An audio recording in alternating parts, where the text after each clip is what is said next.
Okay, for the next question, find the general solution of the following differential equation problems. So again, we have second order differential equation d square y dx square plus 2 dy dx equals to x. So with this must be careful. Okay, this is obviously a non-homogeneous because we have f of x. This is only single x, but it is still f of x and not zero. Okay, just make sure you don't accidentally move this x to the left hand side and assuming it become the y elements now. Okay, so all the y element on the left hand side and all the x element on the right hand side. So as before, the first step is to assume the first part to be homogeneous, okay, and then work out the characteristic equations. So in this case, our d square y, or the second order, is y double prime plus 2y single prime equals to 0. Okay, to equate it to be a homogeneous function first, and then work out what will be the characteristic equation. In this case, r squared to be the one, y double prime plus 2r equals to 0. So there is no constant.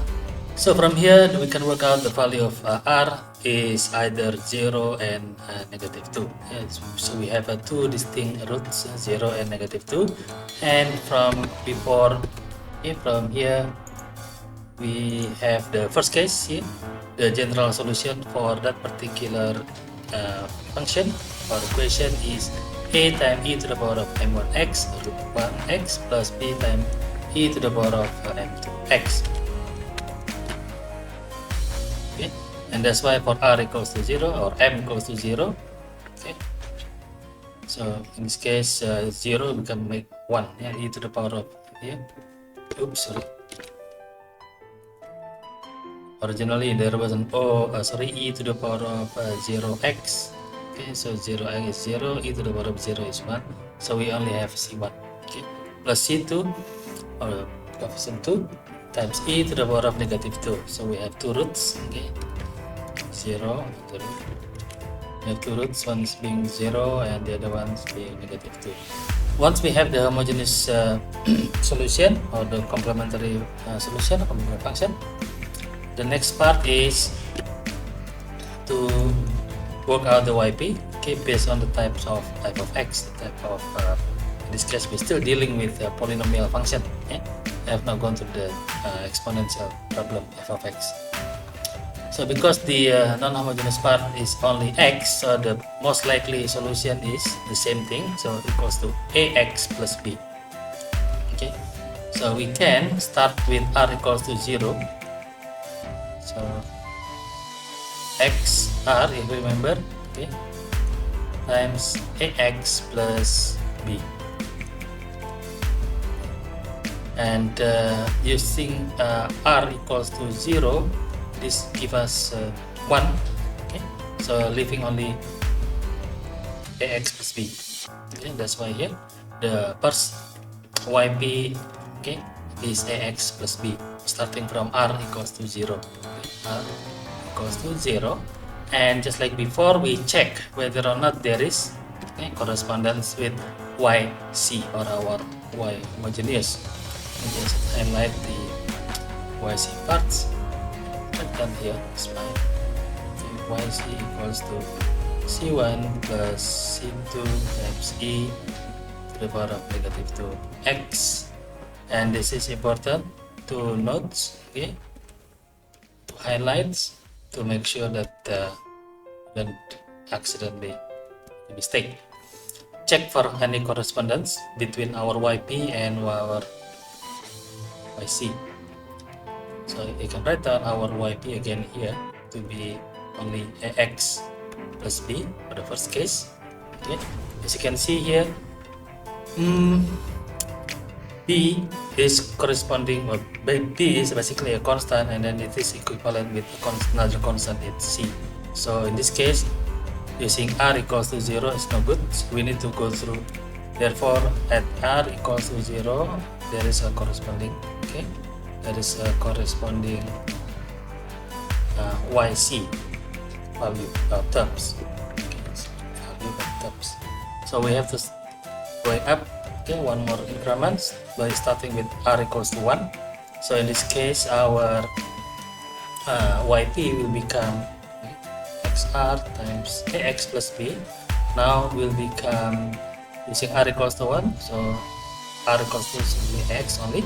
So we only have ax squared plus x multiplied by ax, okay, plus b multiplied by x, ax squared plus bx, okay, using r equals to 1. So we have to try this. Okay, so see if this type there is any correspondence with yc. So by looking at yc is c1 plus c2 e to the power negative 2x, there is no similarity. Okay, so r equals to 1, it gives you a good yp function. Okay, so our yp in this case is ax squared plus bx. Okay, let me see. So that's why we have to try using ax squared plus bx plus c. Let me just let the write down plus c also apparently, or not doesn't matter. If using if using yp to be our particular integral, so we choose this particular yp instead of ax only, ax plus b. So we use ax squared plus bx. So the first derivative it will be 2ax plus b, same thing. Okay, even though there is a c here, so c will become 0 anyway. So this is our yp, ax squared plus bx plus c, and then yp prime is 2ax plus b. Okay, and our y double prime is 2a. Okay, yp, and then yp prime, and then yp double prime. And then as stated before, we are good to go. Yeah, after we scan for any correspondence, yeah, in yc, and they confirm there is no correspondence, we can proceed to the next step, which is to differentiate yp to become yp prime and so on. We've done that part, and then substitute into the original differential equation, which was y double prime plus 2y prime equals to x. So y double prime is 2a. Okay, so it's gonna be the blue color, and then 2yp prime is the green color, and that's it, equals to x. Okay.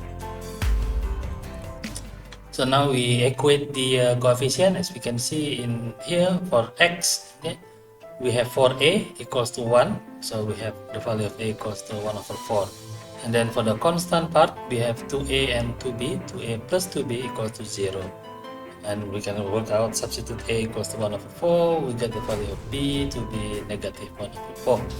Therefore, our particular integral is, okay, if you remember, this is our particular integral in yellow color, ax squared plus bx plus c is 0. So, I mean, we don't decide, okay, we just leave it x squared plus bx,